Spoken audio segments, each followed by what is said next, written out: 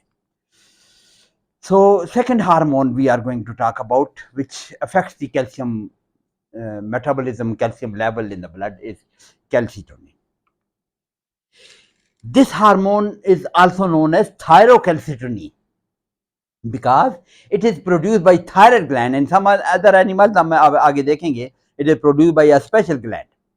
But in human being, it is produced from the thyroid gland, and there are some special cells in the thyroid. They are known as the parafollicular cells or C cells. When we were discussing the thyroid gland, we mentioned these cells. They are responsible for the C cells or parafollicular cells. They produce the calcitonin, and these cells, they constitute only 0.1% of the thyroid gland. Whole of the gland is those follicular cells.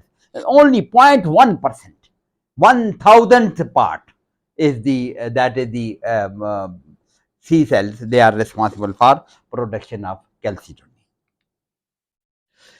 Chemically, this calcitonin is also a protein of 32 amino acids, polypeptide of 32 amino acids. Molecular weight is 3,400, and in lower animal, as I was saying, it is produced from a special gland, ultimobranchial glands. So human being, it is produced by the thyroid parafollicular cell. So it is also known as thyrocalcitonin, unme ultimobranchial glands. Effects of this calcitonin are opposite to parathyroid hormone. That is, parathyroid hormone increases the blood calcium level, it should reduce the blood calcium level. So effects are opposite to parathyroid hormone, it decreases the calcium level in the blood. इसको देखेंगे ये कैसे करती है. अभी बस यही हमारी डिस्कशन है टुडे. तो effects is on the bone. Calcium ज्यादा होगी तो कहाँ जाएगी. If the blood calcium is more, then calcitonin is required to reduce it. So this calcium reservoir or the buffer action of the bone calcium is there. That is, this extra calcium will be deposited in the bones. So this is the immediate sorry. So immediate effect of the calcitonin is that is calcitonin causes decrease osteoclastic activity. जब भी calcitonin होगी तो bone का osteoclast which were being stimulated by the parathyroid hormone, they will be suppressed. Their decrease osteoclastic activity, so the resorption of the bone will be reduced. Addition of further more calcium will be reduced. Decrease activity of the osteocytic pump, ये भी हमने देखा था, parathyroid hormone की activity उसको भी inhibit करेगी. So resorption of the bone is reduced. So decrease osteolysis, ये तो addition of the calcium को रोक रही है. Initial effect ये. Then there is increase. This also increases the laying down of the bone, formation of the bone, deposition of the bone, and the calcification. Increase osteoblastic activity. So the bone resorption वाली activity को कम कर रही है, and bone formation वाली activity को, osteoblastic activity को increase करती है. And so इसका क्या मतलब है. ऑस्टियोब्लास्टिक एक्टिविटी बढ़ने का मतलब है रीमॉडलिंग. ऑस्टियोब्लास्टिक एक्टिविटी और osteoclastic activity are the continuous process. That is remodeling of the bone we have already discussed. So in the presence of calcitonin, remodeling is shifted towards more formation of the bone. Remodeling process shifted towards more deposition than the resorption of the bone. Osteoclastic activity की बजाय osteoblastic activity will override it.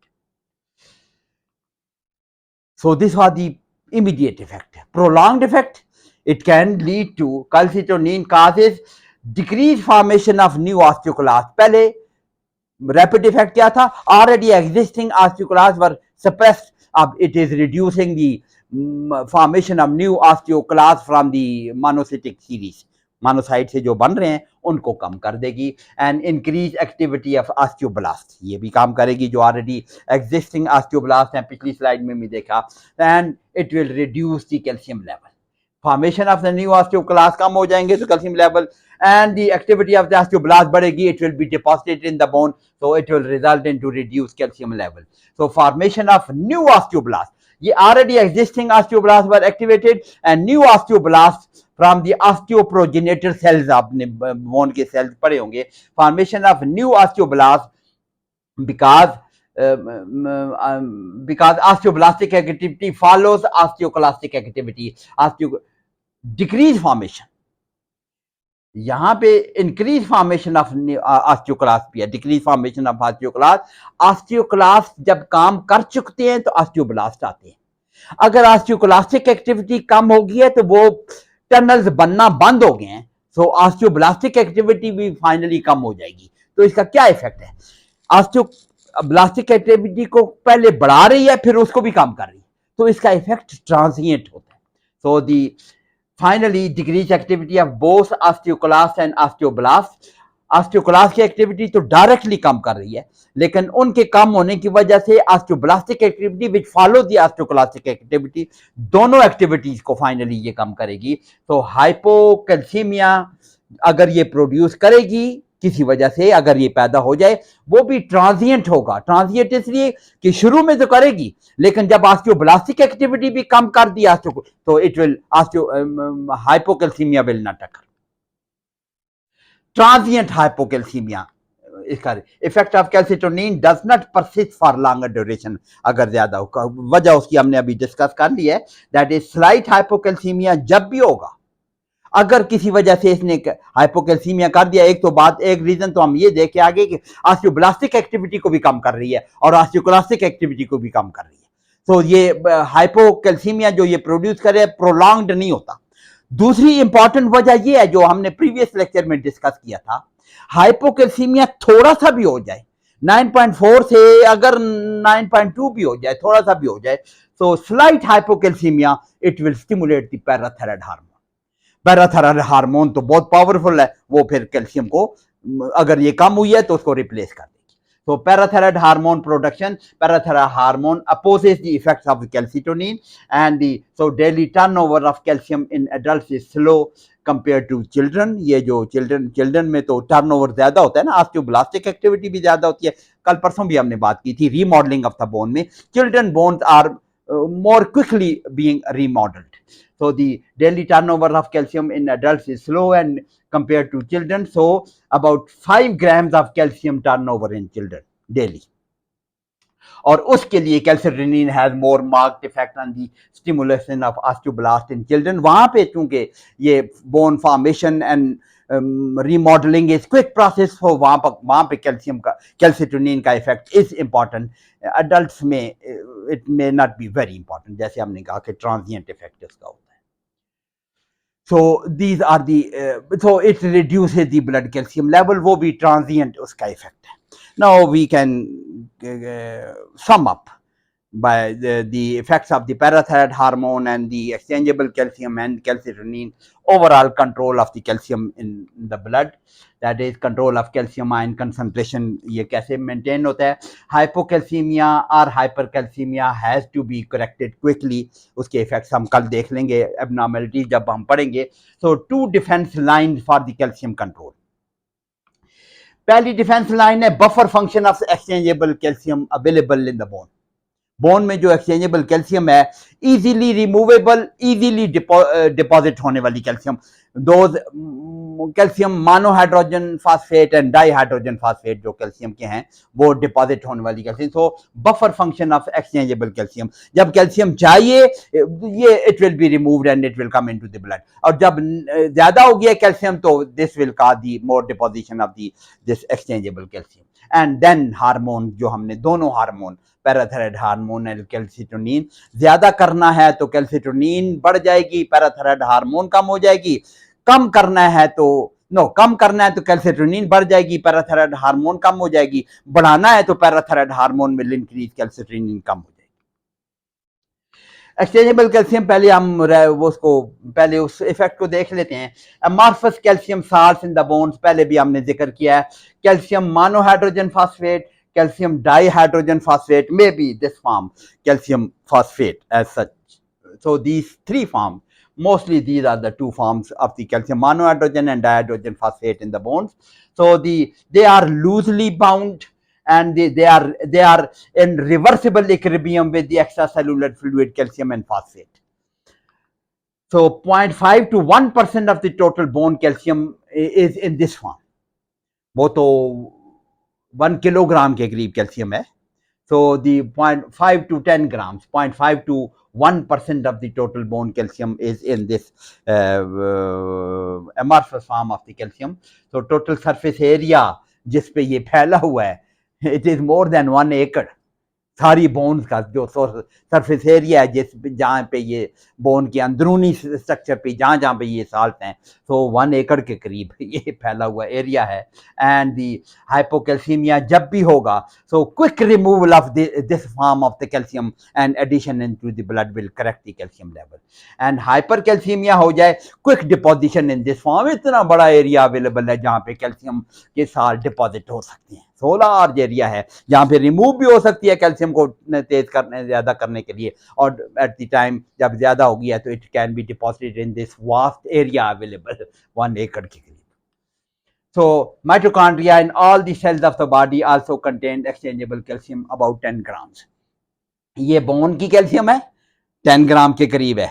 Mitochondria सारे sales के, सारी body के जो trillions of sales में जो mitochondria मौजूद है उनमें भी कैल्शियम मौजूद है, वो भी इजीली एक्सचेंजेबल कैल्शियम है, लेकिन उसका अपने काम है, but that calcium is also available, exchangeable calcium वो भी मौजूद है, माइटोकॉन्ड्रिया में मौजूद है। So this exchangeable calcium is important for the maintenance of normal calcium level. Hypocalcemia, hypercalcemia को prevent करने के लिए ये easily available calcium है। Then second line of defense, that is this hormone, जो दोनों हार्मोन हमने पढ़े हैं उसी की समरी कर रहे हैं। हाइपरकैल्सीमिया अगर हो जाए तो क्या करना चाहिए?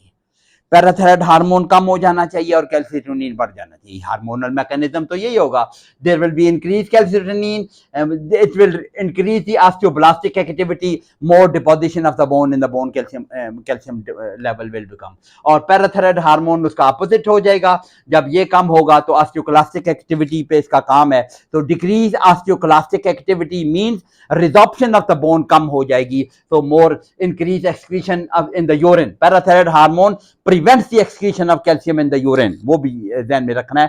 तो पैराथायराइड हार्मोन नहीं होगी, बोन से रिमूवल भी नहीं होगी, और यूरिन में लॉस भी ज्यादा होगा, more excretion in the urine, यही उसका काम है। और ये फिर दोनों मिलकर कैल्सिटोनिन एंड पैराथायराइड हार्मोन का ओवरऑल इफेक्ट ये होगा कि hypercalcaemia will be corrected, calcium level will return to will be reduced. And second that is the hypocalcaemia हो तो इसको कैसे कर, अपोजिट इसको कर ले, that is calcitonin will be reduced, calcitonin deposition करने वाली है तो osteoblastic activity will be reduced, less deposition will occur, उसका काम डिपॉजिट करना है। More important is parathyroid hormone, जिसके एक्शन हमने फंक्शन हमने पहले वाले लेक्चर में पढ़ा, इससे पहले वाले लेक्चर में पैराथायराइड हार्मोन वो रैपिड फेज और स्लो फेज जो लॉन्ग फेज है, तो parathyroid hormone increase osteoclastic activity and decrease excretion in the urine, more absorption from the GIT, वो तीनों मैकेनिज्म को याद रखें। बोन से